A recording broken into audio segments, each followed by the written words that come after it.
President Biden will be in the Middle East this week to visit Israel, the West Bank, and Saudi Arabia. It's an important trip for the president as he'll be discussing regional stability, Russian aggression, oil production, and more with the heads of those countries. Joining us now to preview his trip is Aryeh Lightstone, a senior advisor to the former U.S. ambassador to Israel, David Friedman, and the author of the new book, Let My People Know, the incredible story of Middle East peace and what lies ahead. Aryeh, thanks so much for joining us. Hey, Ray, thank you so much for having me. So President Biden's first stop on this big Middle East trip is going to be to Israel and the West Bank. And the U.S. has long had a commitment to Israel. So in what ways can President Biden improve our relations with both the Israelis and the Palestinians? So in terms of improving the relations with Israel, first and foremost, acknowledge who Israel's mortal enemy is and address that like any other ally would. And the elephant in the room is Iran. This administration has been attempting to rejoin the Iran deal. It's been chasing the Iran deal, and it's very difficult to advance your relationship in a meaningful way when the country that proclaims death to Israel, death to America, you're trying to sit at the negotiating table. So the first thing would be a change in policy, which would be to say that we stand with you against Iran. And if that happens, really the entire tenor of the Middle East trip changes. So that would be first and foremost. And frankly, without that, almost everything else comes down to window dressing. So you just mentioned Iran, and that's going to be another incredibly important topic over this trip, not just to America, but to all of the Middle East region and the peace and stability there, and that's the Iran nuclear deal. President Trump exited from that deal, and the Biden administration has since been trying to renegotiate its way back in. So what are some of the major hurdles that countries face when trying to rein in Iran's nuclear ambitions? Well, Iran is the number one troublemaker in the Middle East, whether it's in Yemen or Syria or Lebanon or Gaza or Iran itself, Iraq.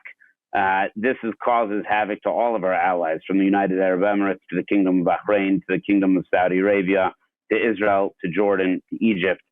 They're nefarious actors. And when President Trump canceled the deal, it's not because he wanted Iran to get the nuclear bomb. It's specifically because he wants to stop them from that pursuit. And that should not be a Republican issue, and it should not be a Democratic issue.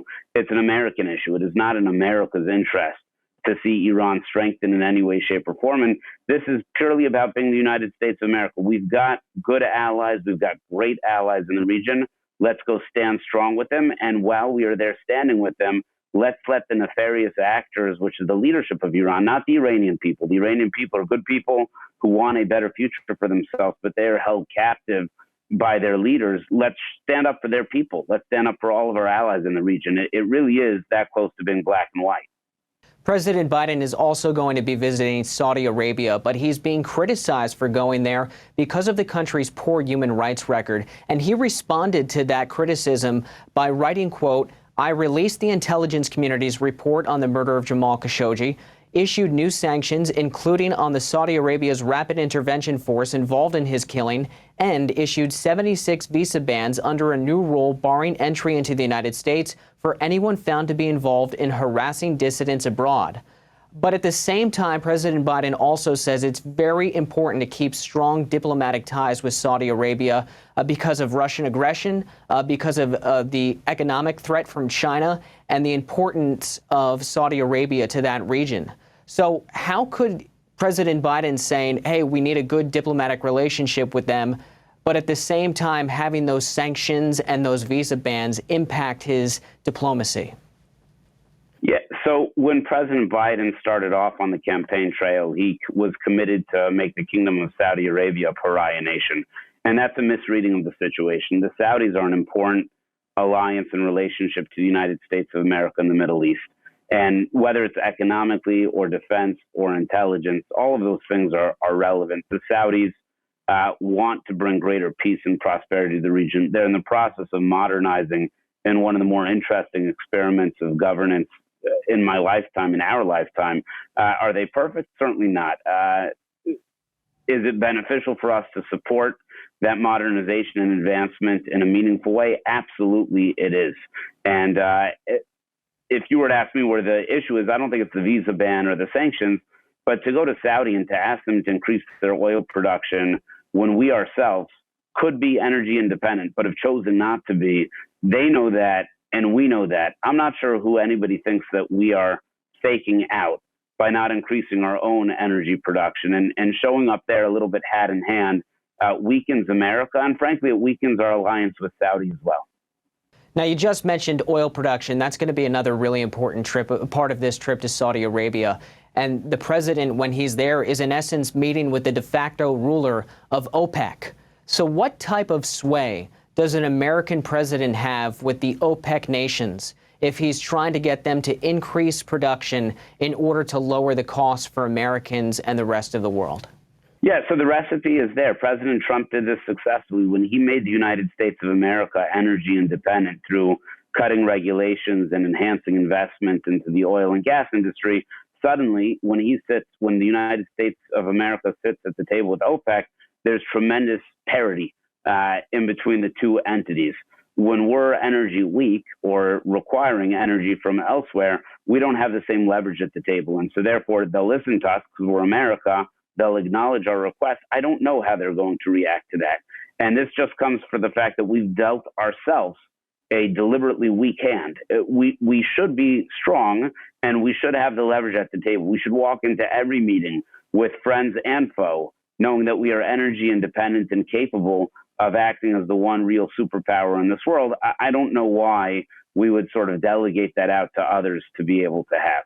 Now, let me ask you about your book. You were literally inside the room as the Trump administration was negotiating the Abraham Accords, which was a very important effort to try to bring peace to the region by normalizing relations between Israel and the United Arab Emirates and other countries. Now that we have the Abraham Accords, what's the next step? Where does it go from here to continue to try to expand upon that peace? Ray, great question. The Abraham Accords was the normalization and peace agreements in between Israel and 5 Arab or Muslim majority countries that all came together in less than 125 days. This was a tsunami in a good way of diplomatic achievement for the region. And because our allies got stronger through this diplomatic achievement, we, the United States of America, got stronger as well. These accords need to be nurtured and invested in and grown. And the way to do that is the United States of America should be taking an active lead, saying, if you stand with Israel, we stand with you. There should be a peace dividend.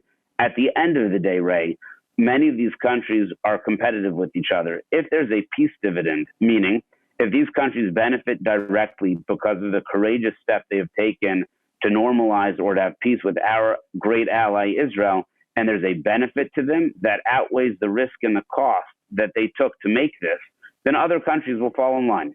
If, on the other hand, there's not a peace dividend for that, then the march to a more peaceful and prosperous Middle East will be far slower than it could be, and than indeed it should be. President Trump, Jared Kushner, Avi Berkowitz, David Friedman, Mike Pompeo, they led the charge here. It was my honor and privilege to follow their directions and to be able to put the pieces together to enhance the Abraham Accords, to put reality to the papers that were signed. And this administration should be doing more, faster, and bigger to grow these accords.